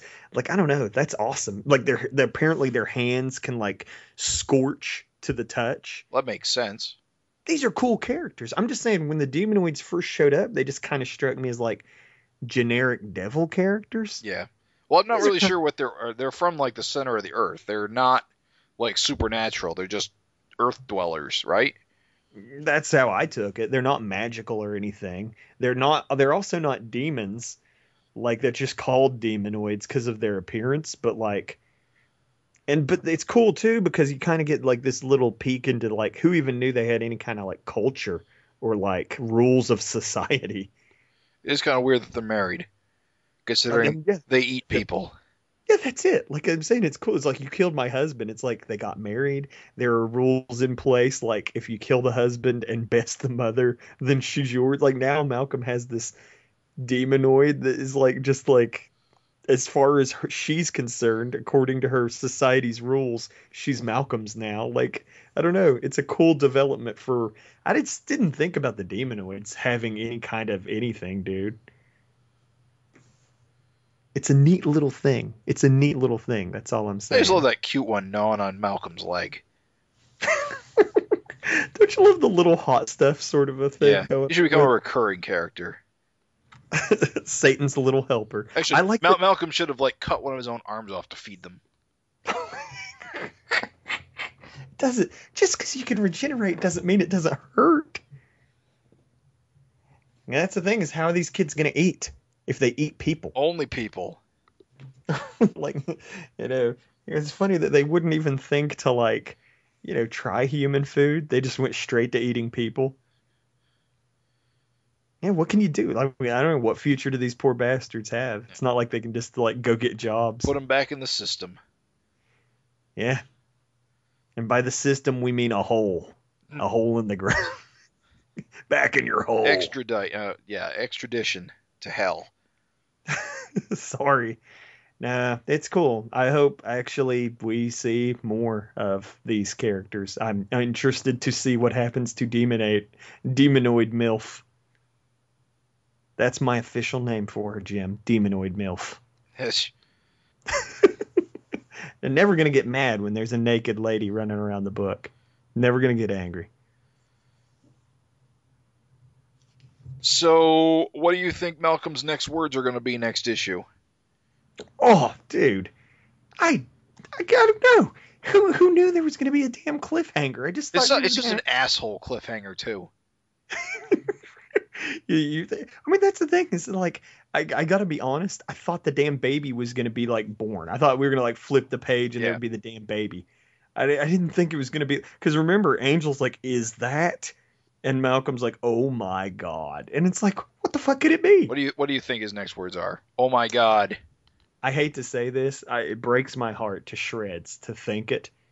But I'm going to give it voice. I feel like slutty little Hellcat Maxine could have possibly had another person's baby. That's a possibility. That would break my heart to pieces. I would be so crushed. See, my prediction is, oh my God, she's beautiful. Oh. It's a girl. If it is a girl, that would be awesome. If the next generation of Savage Dragon is like helmed by like a female chosen one, because aren't they all males? Yeah, like historically they're all males. I don't think that. Yeah, so it'd be. I would be nice if there's like a twist on that because of reasons. That would be awesome. That would be awesome as shit. Because they don't know the gender, do they? I don't know if they. I doubt it. It's probably.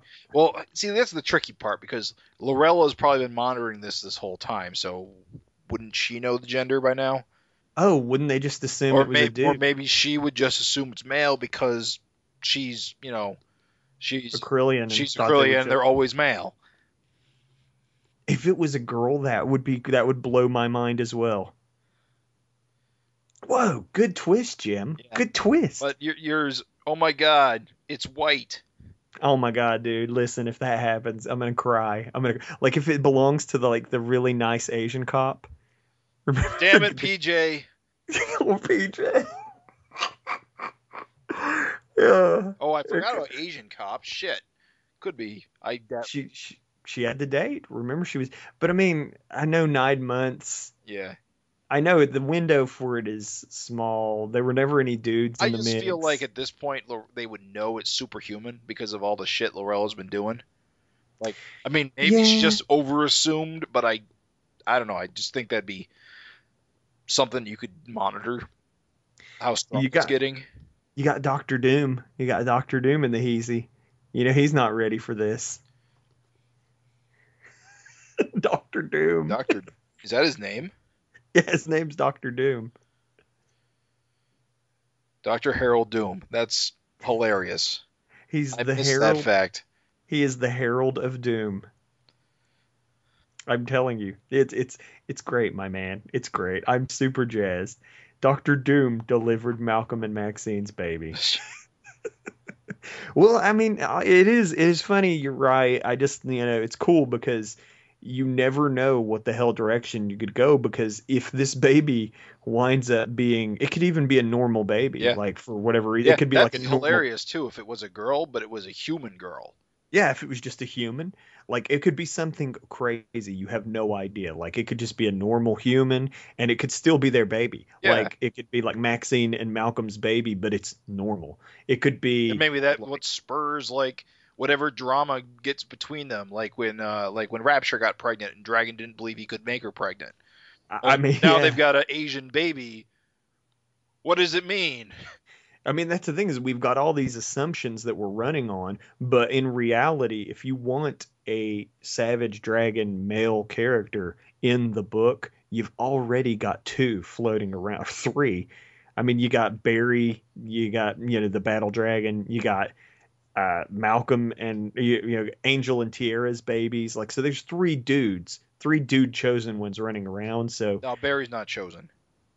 Oh, Barry's normal. Oh, but he's still got battle axe strength. Well, that's true, but yeah, no regeneration. Yeah, Dark Dragon was negated at the time of conception. Okay, but like I'm just saying, you got tons of like dude finheads running around. For this to be a girl or a normal person, or like I don't know, man. There's a million things. We got all. Oh my God, it's Ginger.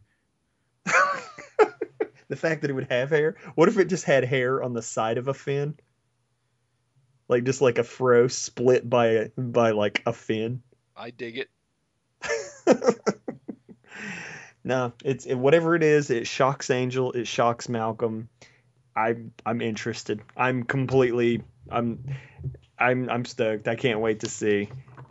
Damn this cliffhanger! Damn it to hell! It's Overlord. So you're putting your bet on girl? My bet is girl.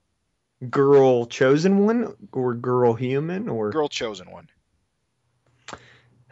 I'm gonna go with my first instinct. Like I said, it'll break my heart to shreds, but I'm gonna say bastard. Someone else's. Oh my God. So Hitler. What was it? Like Adolf. Hitler's brain. Adolf. Hitler's brain. Just me. That's where he's been hiding this whole time. It's Glum. It was me, Austin.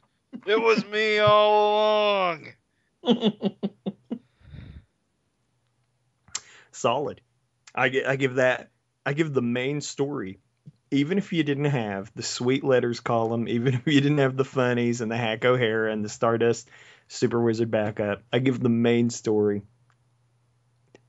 4.5 out of 5. I'll give it. It's pretty good.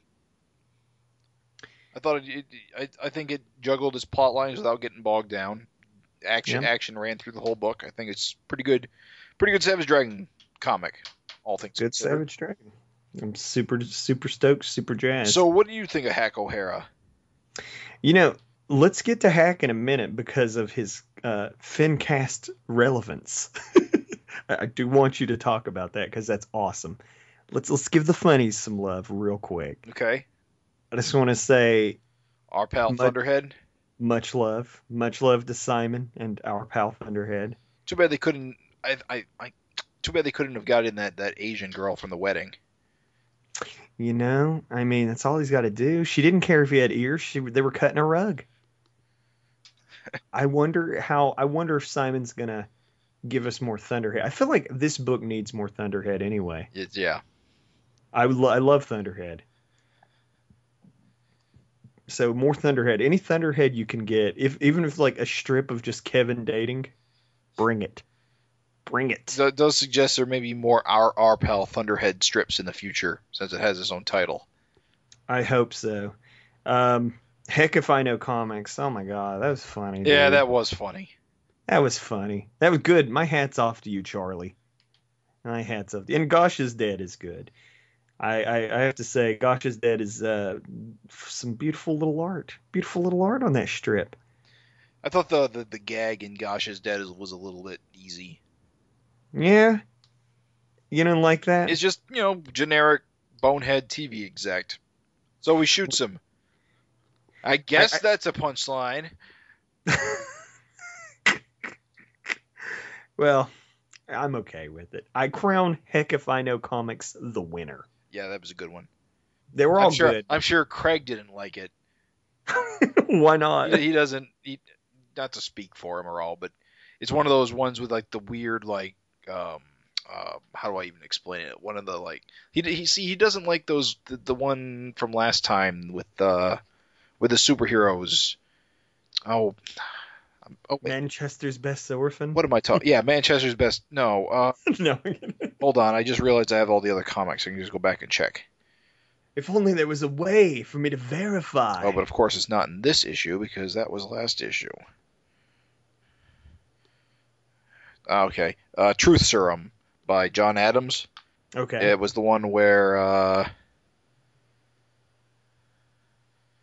hey guy, how's the new year been treating you? Starting off strong. They were like talking about girl problems. Mm-hmm.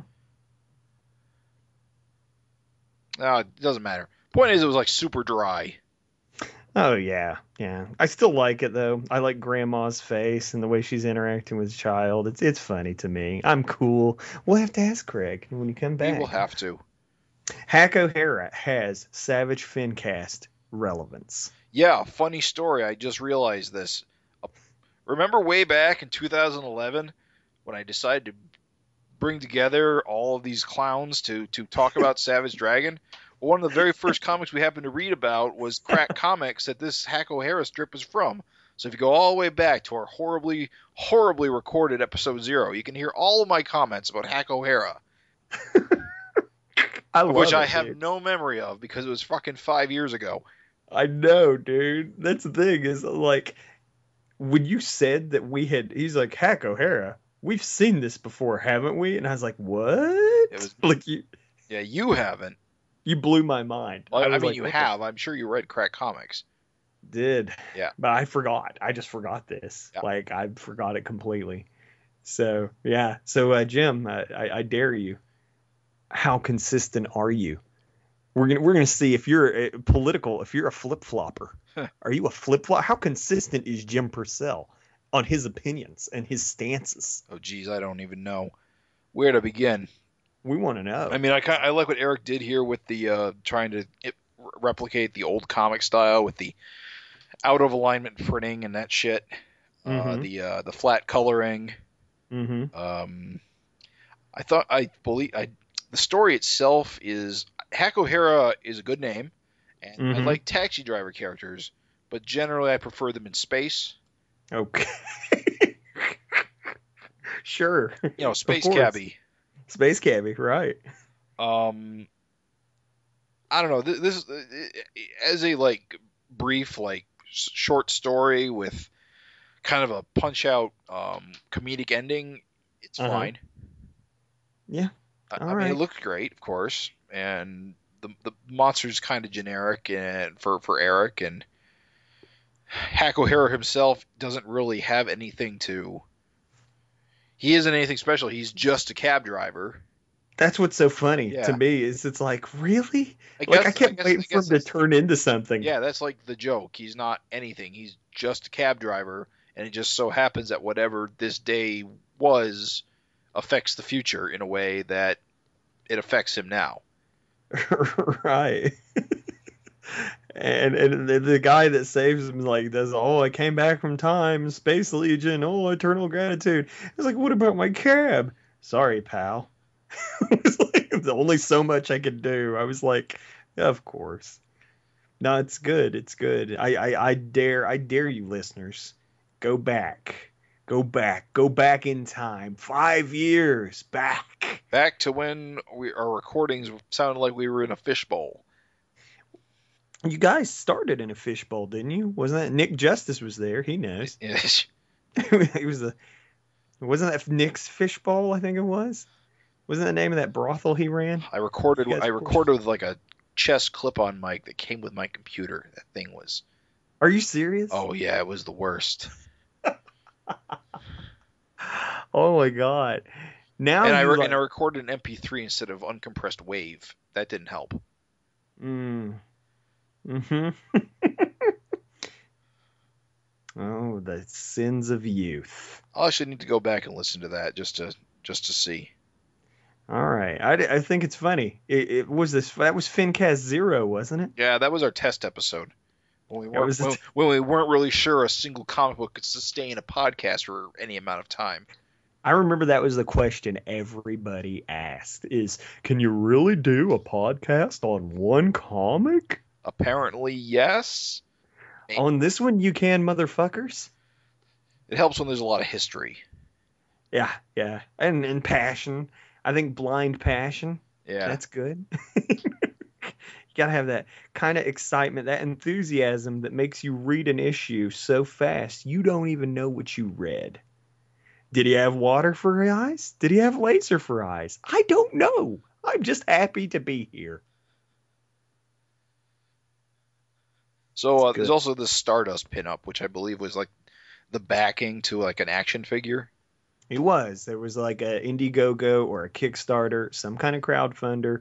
And in the bizarrest of all twists in the world, even though Daredevil was part of this line, Erik wasn't asked to draw Daredevil. He drew Stardust the Super Wizard. So okay, Stardust the Super Wizard's way cooler. He is cooler as a character. Mostly because he's absolutely insane. I love it. I actually, since we did, I think maybe, did we ever talk about Stardust? I can't remember if there was a Stardust comic in Crack Comics. I went back. Somebody gifted me that like 100 Forgotten Heroes book or something that somebody did. Yeah. And I had a section on Stardust, and Stardust is in fact completely amazing. And he was created by the same guy who created Wonder Woman, right? That Jungle Phantoma. Oh, Phantoma, right? Yeah. Phantom is fucking weird too, so it makes a lot of sense. Yeah, and like this guy, that's the thing, is this guy was like, I don't know, he never went anywhere with these characters. Like they were all like flash in the pan, like 2, 3, 5 issue, like small runs. The Fletcher Hawk or Fletcher? Fletcher, yeah, Fletcher, whatever his last name was. You are correct.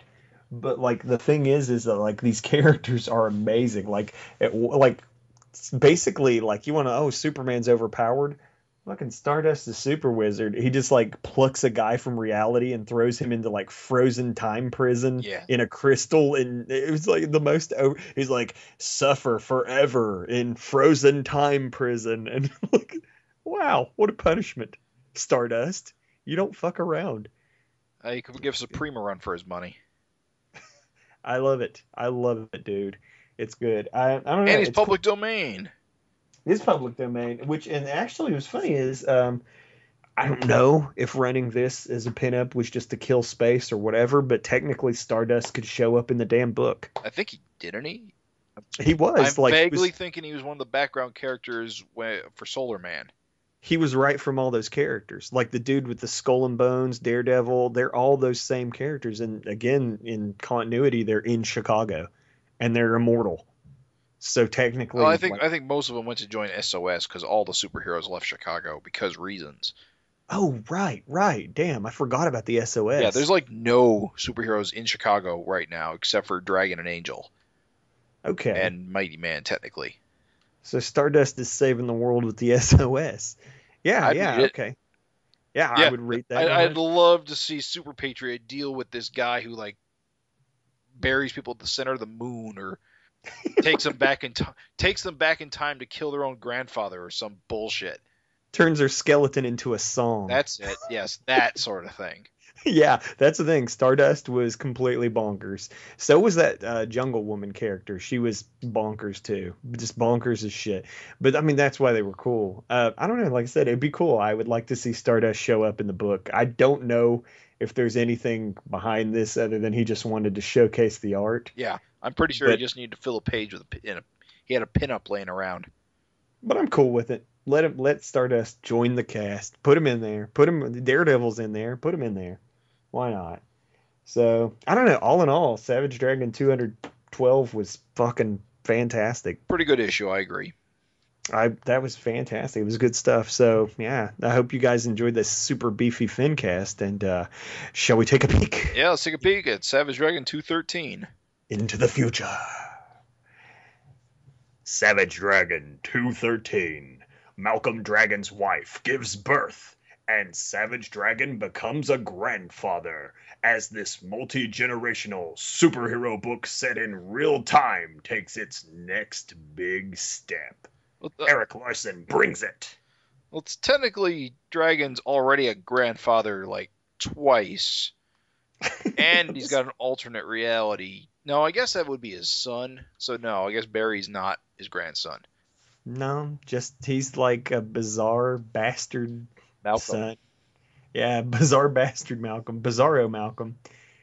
No, it's awesome. I'm cool. And this text kind of indicates that Dragon's gonna get to be around the baby, be in the book at least about the baby. Maybe he'll get to like probably not release to see it, but maybe they'll be able to bring the baby to jail or something. I don't know. Yeah, that's a good first impression. Well, I think it's more interesting. It says Savage Dragon. Wait, and Savage Dragon becomes a grandfather, so it does suggest that it is Malcolm's kid. It suggests that it's Malcolm's kid. But as kid. we always know, solicitation copy isn't always accurate. So it's incredibly inaccurate. The last book said Malcolm faces his greatest threat yet. Oh, really? Yeah, that guy whose head he made look like a T-shirt on the pavement. Yeah. Greatest threat yet. Erik Larsen brings it. He was being metaphorical. Clearly, he means fatherhood. Right. Absolutely. The threat of maturity. No, I don't know. And so I'm stoked. I can't wait. All right, move aside there, Raven. Spawn time. Spawn 262. Al tries to save Wanda as Lucifer brings down all his might on him. But Wanda knows there is no choice to be made. Will Al save her in time, or will she have to sacrifice herself to save life of another? Find out. Tune in next time to the thrilling adventures of Spawn Man in Hell. Part 4. Erik Larsen brings it. And also that McFarlane guy. McFarlane also brings it. They bring it together. No, it's good. I'm excited. You did good. You did good with that. Spawn 262. I'm excited for the end of the we talked about it, but just to say, Satan Saga Wars has been very satisfying, and I can't wait. That one hits real soon too, April 2nd. Yep. So I mean, I think it's been out for 2 weeks, so yeah, and it comes out pretty much like clockwork. Oh yeah. Unlike certain other books we can talk about. I do think Savage Dragon's been doing good this year, hasn't it? Yeah, pretty well. It's one a month, right? I think it's been on point. Yeah. So, I don't know. It's good. It's good stuff. And that's basically that. I mean, this was a hell of a thing. We just wanted to, I guess Jim did tell me to say one last thing. Regarding to Savage Finisodes, we are not intending that to be a replacement for anything. No, this is an additional thing on top of everything else. And did we even talk about the Finisodes? We didn't. We forgot. Raven has taken the initiative to create some more Finisodes. If you can recall, I did a test Finisode a while back with another friend of mine to get him on board the Free Comic Book Day issue and to see what his thoughts were. Raven has gone one further and did a few like miniature reviews, one for Spawn 260 and for Savage Dragon 212, just as his opinions. They're absolutely not an intent to replace anything. They are purely supplemental. They will not always be reviews. They will not always be me, hopefully. I'm trying to get Jim, Craig, and Nick dragged in. It's a way for us to expand things a little bit. Yeah, I kind of like what you did. I may try and replicate that sort of thing. I think that worked. Please do. Even if you go over the same issue, it's your Jim take on it. I want it. I mean, I would like to hear it. So we will try to bust those out, and we'll host them on, of course, the usual places, savagefincast.com. My apologies if that's down when you go to check it, because I am fighting to get it to work. So if it is down, please use fincast.guttertrash.net. Alternatively, you can go to dragonfan.net and click on the Savage Fincast link. And we will also be hosting them at the YouTube channel. That's another way to not miss them. Basically, we're going to try to crank out the little Finisodes. They will have less of a format like the proper Fincasts are. But we're not going to stop doing these huge epic Fincasts because we like to do them. But the Finisodes, we just wanted to do something short and quick to give you guys more. Basically. Yep. And I do appreciate the extra work you've been doing on that. It definitely spruces up the place. Definitely fills the time between episodes. It's all good, and I hope that we can get some more from you. Bring your friend in. Ask him what he thinks of Spawn. I actually really should bring him back in because he's been reading for like a year, and he's really into it. I would love to hear a follow-up. I would love to hear his impressions on Spawn. Do it, dude. That would be a fantastic Finisode. Do it. Do it. So, thanks everybody for listening. Yep, and we do appreciate it. And as Raven said, you can contact us at savagefincast@gmail.com anytime with any comments, suggestions, and of course your FINteresting conversation questions. I have been Jim Purcell. I'm Raven Perez. And this has been the Savage FINcast. Thanks a lot, guys. Thanks, everyone.